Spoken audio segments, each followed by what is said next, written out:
Assalamu alaikum warahmatullahi, barkamu da wannan lokacin, sannan muna ƙara muku barka da shigowa wannan channel mai albarka wato Hausa Atlas Crypto TV, hac&tech na a takaice.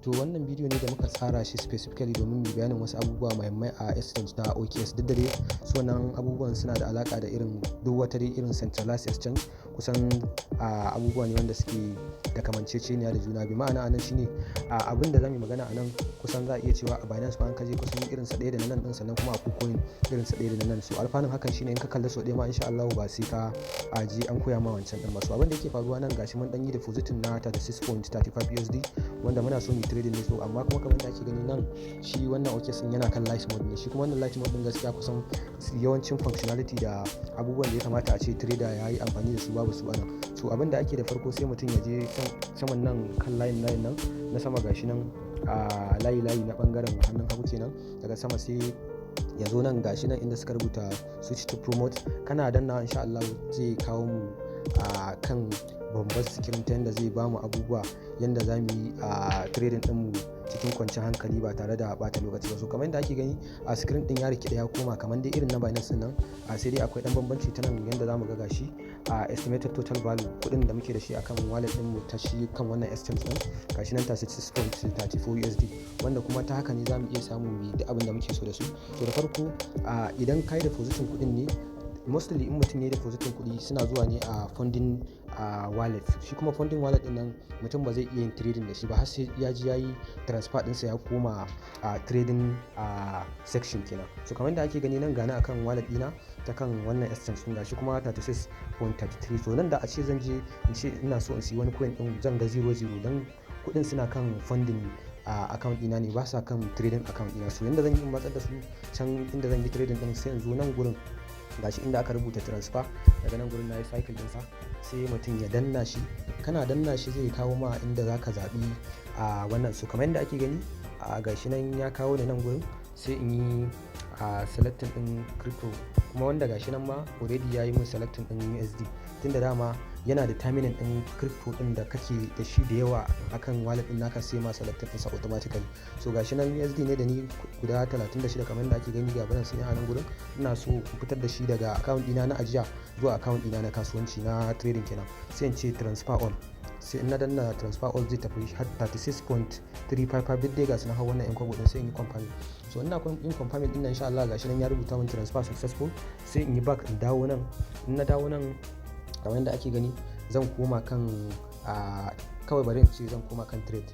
In na koma kan trade wanda a nan ne zan je zan ga abubuwan da nake so, ko kuma ma dai a ce ma na koma kan nan shine kamar menu din, ta nan zaka samu duk coin din da kake so ka siya, amma dai swapping zaka duk ma dai abin da kake so. So ni kasancewar trading kawai zan je in yi a nan gurin, sai in zo in yi searching, ko kuma ma ba searching zan ba, sai in koma kan gurin trading din nan in zo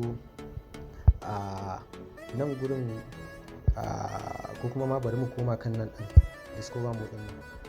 Tunda so muke mu siyi wani coin, muna so mu misali da shi, sai mu zo nan kan searching din yanda zai bamu dama mu searching din duk coin din da muke so. Sai mu ce muna so mu siyi TRS Tron kenan, TRX.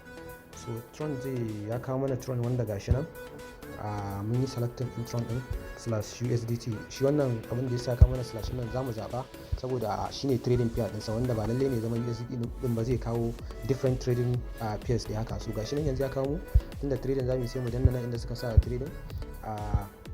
Muka danna shi gashi ya kawo mu wani bangare yawwa ya gama mana refreshing. To abin da yake faruwa a nan gurin wani abu ne mai dan matuƙar muhimmanci. A nan gurin kamar yadda muke gani zaka iya zuwa kawai ka danna adadin USDT din da kake so ka wannan. So amma kuma abin da dai muke so mu bayani a nan shine wannan gurin inda suka sa limit order din nan. So idan har kai executing na transaction a nan gaskiya ba lalle ne baka instantly ba, domin kaman za ka yi setting robot ne wanda kuma baka yi setting time din da zai baka ba, wanda idan kada so kai instant trade ne gaskiya ba nan za ka yi ba. Sai ka danna ga wani arrow nan gurin, in ka danna shi sai ka zaɓi market order. Daga nan gurin ga inda suka sa market order, wanda shine kana danna wannan adadin kuɗin kawai zai siya ma instantly. So kamar yadda muke gani nan gashi ya kawo mu za mu zaɓi na adadin da muke so, tunda mun sa mai cewa farashin da yake a kasuwa yanzu muna bashi umarni kawai za ta yi mana executing na trade din mu shikenan a coin din da muke so sai mu siya. To nan za mu zaɓi adadin da muke so mu siya. Idan na 25% na asset din da muke da shi ne muke so mu siya, to in kuma na 50% ne, to in na 75% ne up to 100%. So anan mu muna so mu siya na 100% ne, that's $36.35 da muke da shi. So bayan mun danna adadin 100% kenan sai mu zo mu buy trons. Nan gashi yana kawo mana sai mu yi compounding.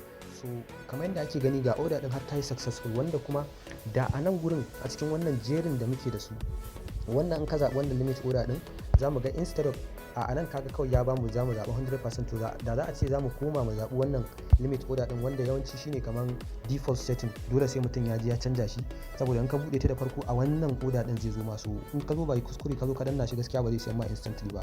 So nan kamar yadda muke gani zai kawo mana wani adadi nan sai mun sa, duk da dai mun yi selecting 100% gashi yana ƙara kawo mana wani adadi wanda mu ba shi muke so ba, wanda gaskiya is a little bit confusing.